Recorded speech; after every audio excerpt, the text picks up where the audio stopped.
everybody. Welcome to That Expert Show, where you help run the show. I'm Anna Canzano. Thanks so much for joining us today. I am thrilled about our guest today, who's going to be talking with us all about motivation. It is a Monday, Motivation Monday, but hopefully this is a show that will be evergreen for as long as it lives on the internet. I don't know if you're feeling a little stagnant in your life, in your career, whether you are a student, an entrepreneur, you're just in the workforce, or you're a stay-at-home parent. I think there are different points in our lives at which we might need to draw on an external resource for motivation, or if you feel like you're just kind of static in your position and you want to move to the next level and achieve success, however success is defined for you, this is the episode for you. I encourage you to give us a like, share this information with your friends. Our guest today is the author of the book, What's Going Well? The Question That Changes Everything. He also authored the book, Water the Bamboo, Unleashing the Potential of Teams and Individuals. His keynotes and his seminars have inspired hundreds of companies, like the folks at Nike, the folks at KPMG, Kaiser, Permanente, and even Disney. Joining us live right now is Greg Bell, a leadership coach and business consultant. Greg, thanks so much for being with us. Oh, thank you for having me on your show. I love your story. I love your background and the story of how you grew up. But let's start with the idea behind your latest book. What's going well for you today? Being on your show, Anna, obviously is going well. Oh, good. There's a lot, yeah. There's a lot going well. But I appreciate you, the kind introduction, and just being here. If it helps, your audience members, I'm super thrilled to be here. So there's a lot going well. Yeah, what is the idea behind this? I mean, I think you've termed some interesting things like negaholics, and how we have a negativity bias in our society, and we're even hardwired to think about and focus on the negative. So you're out to change the mindset for people and help them get to the next level. Absolutely. And one example I like to give is that if you had 10 things happen during your day, and let's say 5 of them are good, 1 of them is negative, and 4 are neutral, what do you go to bed thinking about? Typically the negative one, yeah, right? For sure. So if you think about it, there's 4 neutral and 5 good. So that's basically 9, because I think in my mind neutral is good. But it's 9 to 1, and you go to bed thinking about this negative thing. My thought around that is we need to think about the things that are going well and savor them. Because of the bias our brain has. We have an old brain, a Stone Age brain, I like to call it. And none of the negative things that we sort of experience, not none of them, some of them are challenging, but most of them aren't that bad. The rustling in the bushes is not some saber-toothed tiger. It may be some irritants in the traffic or something like that, but we focus on that versus even having a car or being able to drive at all, or see, or all kinds of things we can savor as good things. And I think it just can change the way we approach life. So you're saying that even like from a biological standpoint, it's not just like I'm a negative person and so I go to bed thinking about the negative. You're saying that like over time, back starting in caveman times, we are hardwired to actually tuck that negative away in our long-term process, and then what happens to the good things, the positive things? Absolutely. So the reason we have brains is actually not to help us be happy, it's actually to help us survive. So something happens bad in your day, it goes immediately into your long-term memory. Something good that happens during your day goes into your short-term memory. And that's a challenge if you think about it. So all these good things can happen, but you're going to forget all about them. So for me, I think asking what's going well helps me savor those good things that are happening in my life, so I can have some more balance and not have all the negativity going on in my head. And if you have more, obviously the negaholic in my brain, or negaholics that's around us, when we have negative thoughts, we have negative feelings. Negative feelings create negative actions, and so on. So to thwart that spiral, I think people need to ask themselves in the morning, what's going well? I ask myself that before I get up, ask what's going well, and actually write about what's going well. And I talk about what's going well. Doesn't mean that my day is going to go great, but it's actually a good start, right? And at the end, I ask what went well, because I want great days and great dreams. So if I can ask what's going well in the morning and what went well, the two most important times of your day are when you wake up and when you go to sleep. And what you're doing during those times, or what you're asking your brain, is important. And so it interrupts the negativity. It doesn't mean that it all goes away, but it certainly can raise your happiness set point. Because happiness set point. So basically, your baseline of how positive or happy you are in a given day. Yeah, absolutely. So everyone has a happiness set point. Yours might be higher than mine, but over time, I can actually raise my own happiness set point by asking what's going well and savoring those things. I'll give you an example. So if you were to, say, go for a run or a ride, and the wind was against you, you would notice it the entire time. Mm-hmm. But if you turned around and ran with the wind, you would only notice it for about 30 seconds, even though the wind is still at your back. So we have all these good things going for us, like wind at our back, I like to call it, but we ignore it. We ignore it because our brains are wired to kind of the next thing, and also to look at what's called hedonic adaptation. We adapt to the good, and then we look for the next thing or the negative in our world. But I'd like to have people think about savoring the good things in your life. The difference between dining and eating is that in dining, you can have the same food, but in dining, you're savoring it. You can actually dine on a peanut. You can savor it. You can break it apart and smell it. And, it's not the food that makes the difference. It's actually your approach to it. And it's the same with our life. I think we need to dine on our life. And one way to dine in your life is to ask what's going well. So when it comes to, let's say, group mentality, when it comes to a family, or when it comes to a corporate setting, when you're trying to motivate a group, all of us have been in that work meeting where, the boss starts off talking about everything that's going wrong. And basically it's a troubleshooting meeting before there's any discussion, maybe if you're lucky, of what's actually going right. That's not the model that you would recommend for businesses. Not at all. I've done a lot of corporate training around this concept of what's going well. And one of the things I have folks do is actually start their meetings with what's going well. What are we doing right? Part of this is not avoiding the challenges. That's not what I'm saying. I'm saying asking what's going well can inspire the group or motivate the group to deal with the challenges. But if you start with what's going wrong, it can be a dud in the room. People will go down a negative spiral, and that's not very productive. In fact, I think teams that ask what's going well and leaders that do have a competitive advantage over those who don't, because it's fuel, if you will. Mm-hmm. In my first book, Water the Bamboo, I was trying to have people think about watering their dreams, nurturing their dreams, because giant timber bamboo takes years before it grows, but you got to keep working at it, just like you've done in your career. You keep working at it, and then one day, you have your own show. And it's like, wow, out of nowhere, 90 feet in 60 days. Well, you and I know that's not true. It took time, it took energy, and it took work to get there. Now, what's going well actually can be the water. It can actually fuel you to keep going. That's sort of the idea, is that it kind of works in combination. Everybody knows they should work hard. Everyone gets that. But we also need to savor the things that are going well. I mean small things. I think sometimes people think, when I get there, I'll be happy or whatever. That's not what I'm saying. Yeah. I'm saying we need to, particularly with teams, focus on the good things, recognizing our colleagues for their effort, not necessarily their result. Right. I love that. We did post about your appearance today on social media leading up to the interview. I just put it out there for folks who wanted to ask questions of you. I want to include the question here from LinkedIn. This is from Amy on LinkedIn, who wants to know, when you're working with any team, be it athletic or corporate, is there a certain moment when you know or feel that team members have bought into that common goal? And how can you tell this has occurred? What are the telltale signs?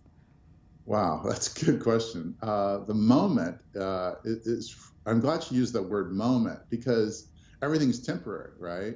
We've all had that feeling and been in flow with a team, but it's not necessarily going to last, but that's okay.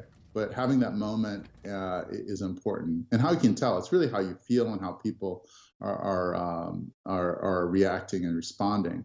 One of the challenges with teams is that I think that teams that have the skill and the will, they can get the results they want. But individually, sometimes you have people on teams that have high skill but low will. That's super problematic on a team. Somebody who's not really bringing their full potential to the team. Yeah. Or you have people who have lots of will but no skill. You know what I mean? Like, oh, yeah. They run into a brick wall, but they don't know what to do. Yeah. And then you have your go-to people. These are the people that have skill and will. Everybody has them on their team. Give them a project, they're going to take care of it. But the problem with the teams is not everyone is on the same staircase, because even on that same team, you have people who have low skill and low will. And we have to figure out a way to remove them from the team, actually, help them find the team they can really thrive on. Yeah. So having it all in sync is not necessarily going to happen like 100%, is what I want to address first. And so recognizing that we don't have 100%. How do we get folks to move from having skill but low will? How do we get them to move into the high skill, high will category? Well, it's obvious we need to work on their will. Like, how do they no one starts on a team, by the way, trying to figure out how to mess it up. It's not how they somehow got there. Yeah. And so that's an individual conversation. Somebody that has high will and low skill, well, for them, we need to give them some training, some mentorship, and some support to keep it going. And the people that have high skill and high will on a team, well, what they need, Anna, is a break. Really, that's kind of how I think about that. And so nothing is like static, though. I think that sometimes people say, okay, our team is thriving, we can chill. It doesn't work that way. Because everything you need, everything you love needs maintenance. And I think leaders that understand we need to keep maintaining our team, the ones that are even thriving, because otherwise they get complacent. I mean, that's actually what happened to Blockbuster, right? I mean, highly skilled, highly willed, they're thriving, everything's going fine. And they kept asking the same questions. The reason they did is because it worked. But then at some point, it's not going to work. We have to keep asking questions of ourselves. How can we get better, and so on. And how can we move on to the next level, and what's on the horizon? Right. I mean, so there, critics might say, hey, great, come on, this is like so Pollyanna. Let's, oh yes, what's going well. That's just, you're putting your rose-colored glasses on, and that's just too idealistic and too optimistic for the cynic or the realist. Right. What's your response to someone who says that? Because it can be tempting to say, oh, that's just so, you're just this beam of positivity, and that's not the workforce. That's not the reality of where I work. Sure. I a sort of a flip answer to that would be, just try and see how it works. But the reality of it is, I think what's going well actually is a realistic approach. I'm just trying to address the imbalance. I mean, sometimes people walk around and say, well, I'm a critic, as if that's special. Everybody's a critic. I think if you want to be special, ask what's going well, especially when things aren't going well, especially when it's challenging. I mean, it's really interesting for me because I think that the true negaholic, this one that's really off the charts negative, they say crazy things like the hot tub's too hot or I ate too much. I mean, you ate it, and so they can kind of go to the extreme on the other side. So the news does that too, as you know. It points out all the negatives. And all I'm saying is the things that are going well need light of day. And then we can have more balance in our approach to our life. When I've studied successful people and really looked at them, one of the things that I've noticed is the one thing that makes a difference is a person's life philosophy, their mindset. Whatever is going on in their mind, that will make all the difference. If you have negative thinking, you'll have negative beliefs, you'll take negative actions, and that'll be your reality. Asking what's going well can actually change that. It can actually change it to being having positive language, positive thoughts, positive actions, and positive reality. It's just the beginning, though. Language is just the beginning. What's going well changes a person's language. That's just the beginning, because then the thinking changes, then the beliefs change, and then the actions change. If you don't think it's going to work, what would you do? Whether it's your marriage, whether it's your career, if you walk around going, well, this will never work, what's going to happen? I think if you're walking around and you're alive right now, you're an optimist. You are. So I'm just actually adding more fuel to that optimism. That's really the idea. So let's say that Go somebody ahead. buys in. How do you sustain this over a period of time? Like I could probably do anything for like 3 days. That's my willpower. But like Yeah. if we're talking about trying to make a lifestyle change, like how long would I have to like be intentional about changing the way I think, and what's the key to sustaining this kind of motivation and change of philosophy over time? Yeah, I think I say let's start small. Let's say when I say start small, what I'd say is with the What's Going Well book, I also created a What's Going Well journal where I have people write what's going well in the morning and what went well at night. So when you wake up, write down one thing that went well for you, and at night, write down what went well during the day. And there's tons of research around how long it takes to create this habit. It's 21 to 90 days. And I say it's about 66. That's kind of what the new research is saying to create a new habit. But just get a journal. You can get the What's Going Well journal. It cues you up with questions in that, or just have your own journal. Put it by your bed. Make it easy for you.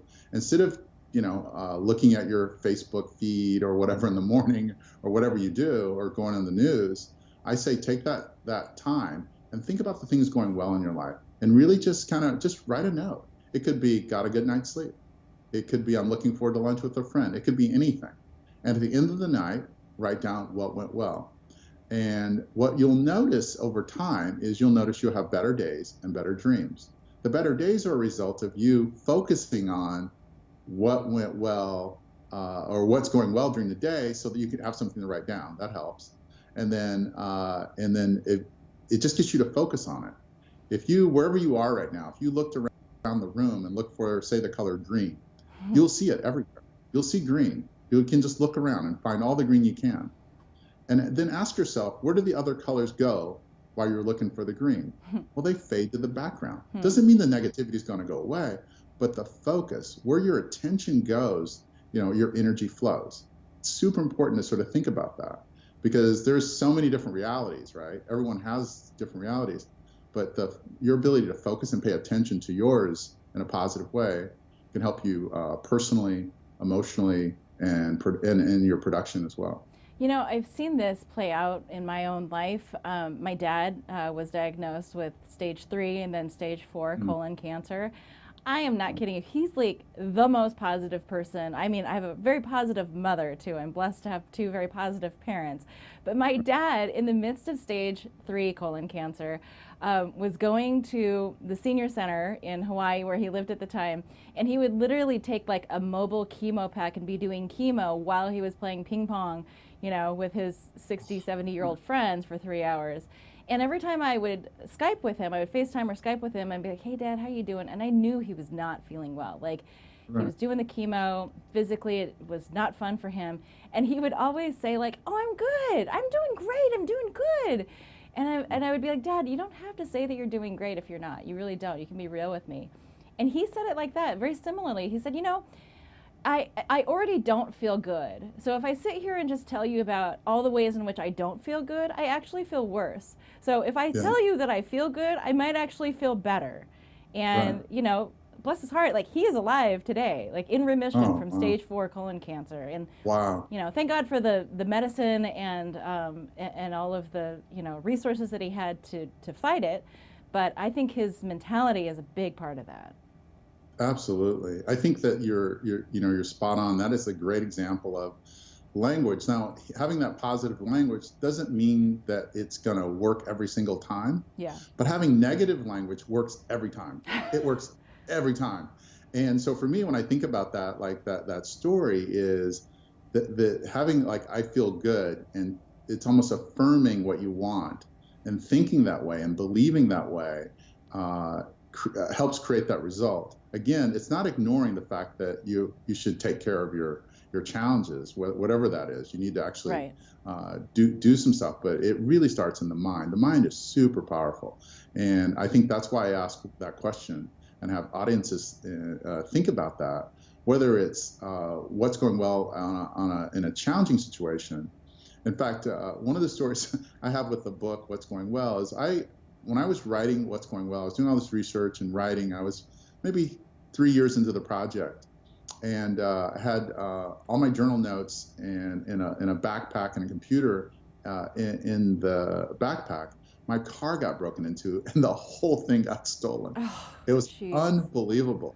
And so, of course, I wasn't like all happy, oh, what's going well? But it did help me, though. Within about 30 minutes, I actually asked that question of myself. I said, and I was really upset.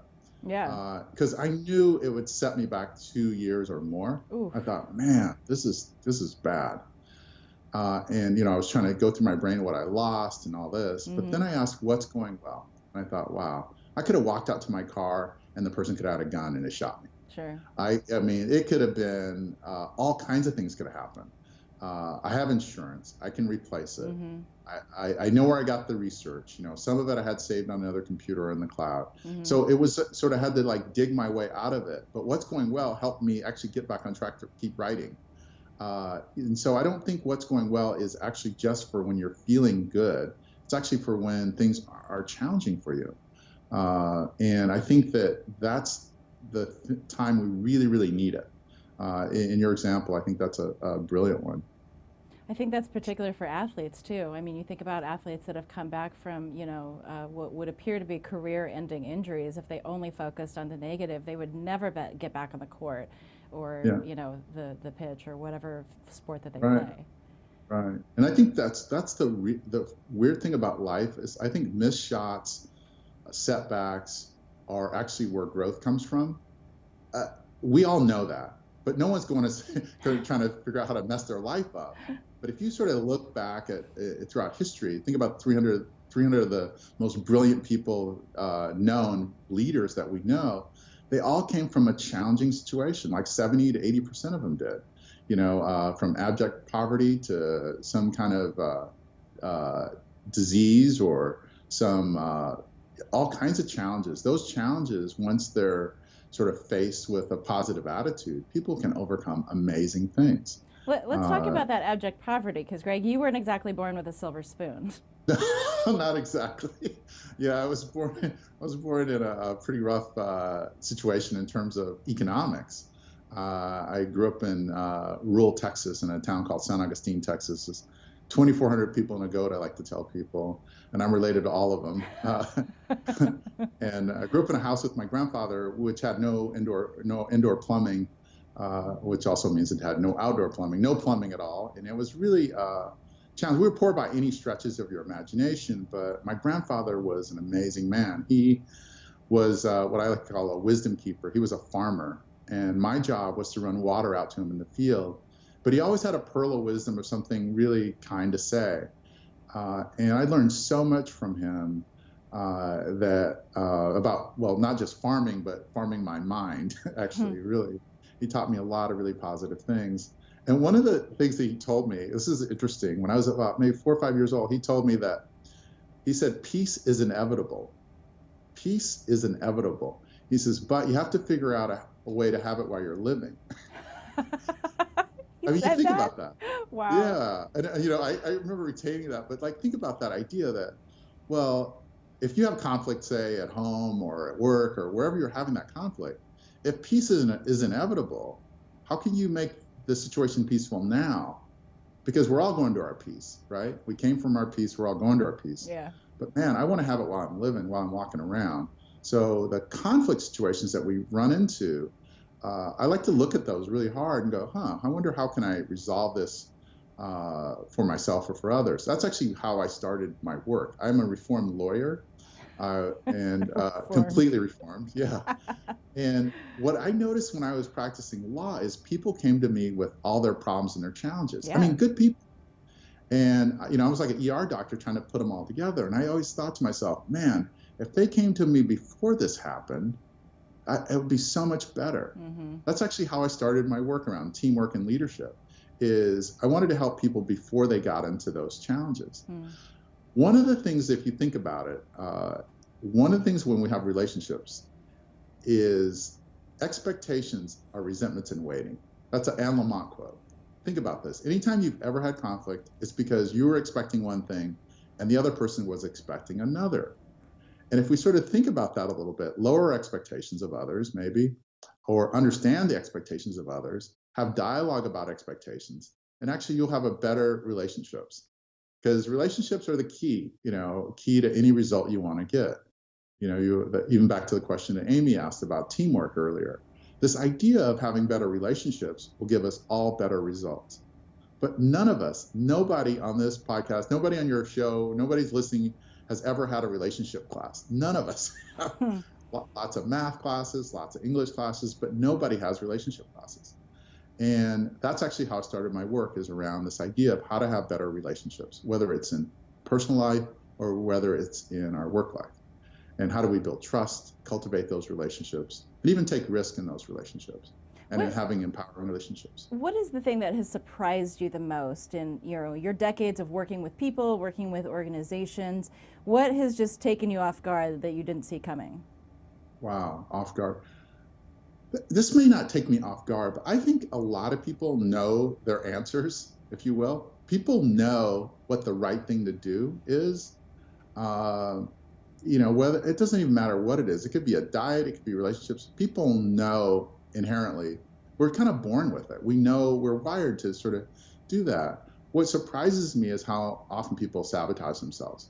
It just blows me away. Like, why would you do something that actually is hurting you? It just doesn't.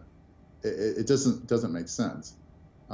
So that kind of surprises me a bit. And then how to keep people on track with their behaviors, that they know are right and they should do.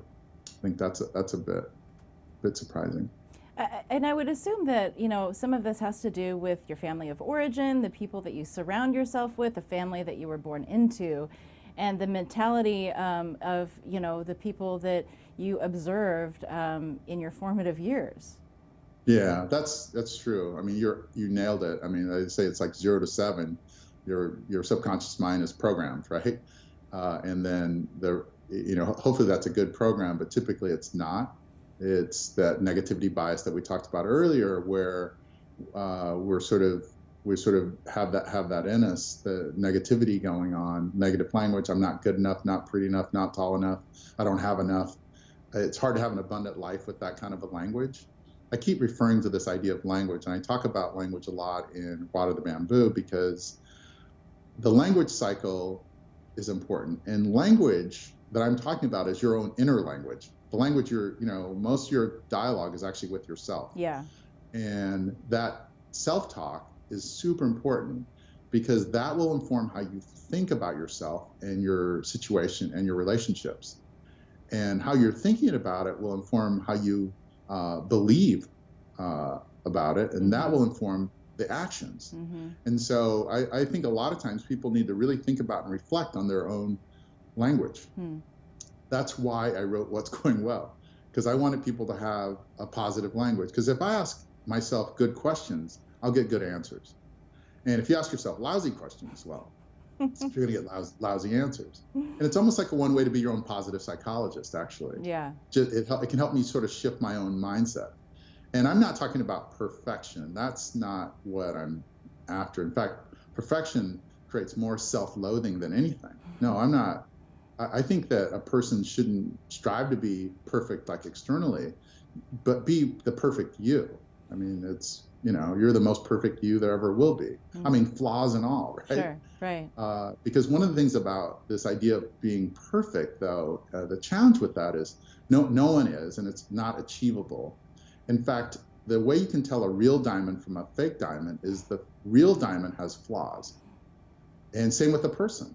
I don't trust anybody that doesn't have some flaws. It just doesn't make sense. Totally. Flaws that's why, Bella and I were talking about, the producer, about social media and how, like you have mentioned in your writing, that maybe it's good to take like a media break from news and from social media, because it leads to just comparison. All it is comparing your life to the lives of others who are only showing you what they want you to see. Right. And you're just constantly thinking that your life is not quite as perfect as theirs, potentially. Right. Yeah, carefully curated lifestyles on social media, it's super unhealthy. Yeah. A lot of studies are showing a lot of depression around it. But one of the things that we have to, when I think about news, this is sort of your area, I understand. But I think, news for me stands for North, East, West, and South. not here, not here. Yeah. And so what I want people to think about with what's going well is, I'm going to have a new acronym for news, and that is to notice the things going well. The E would stand for express the things going well. The W stands for write the things that are going well, journal about the things going well. And the S would be savor things going well. So notice, express, and write and savor the things going well in your life. And the savoring is really about savoring the small things going well, not when something else is going to happen or whatever. Yeah. I mean, a guy like me growing up with no shower, the advantage of that is, I have like 3 bathrooms in my home, showers everywhere. So when I get on the shower, I go, oh, water is coming out. That's like amazing. It's so a miracle. Appreciative of water. So, yeah, it's a miracle. And just simple things like that, like simple things to savor is super important. Not the big ones, because it just adds up. It adds up, and it can really, really help you have more contentment in your life. I love that. That's one of the primary reasons that I got out of local news and started this show, because I wanted to put positive information into the world that was tangible to people's lives, well-researched information, and to benefit from experts like yourself. So Greg Bell, thank you so much for joining us. Really appreciate your time. Oh, so grateful to be here. Thank you very much, Anna. Thanks for having me. And thank you for being part of That Expert Show and contributing your thoughts and your questions to this interview.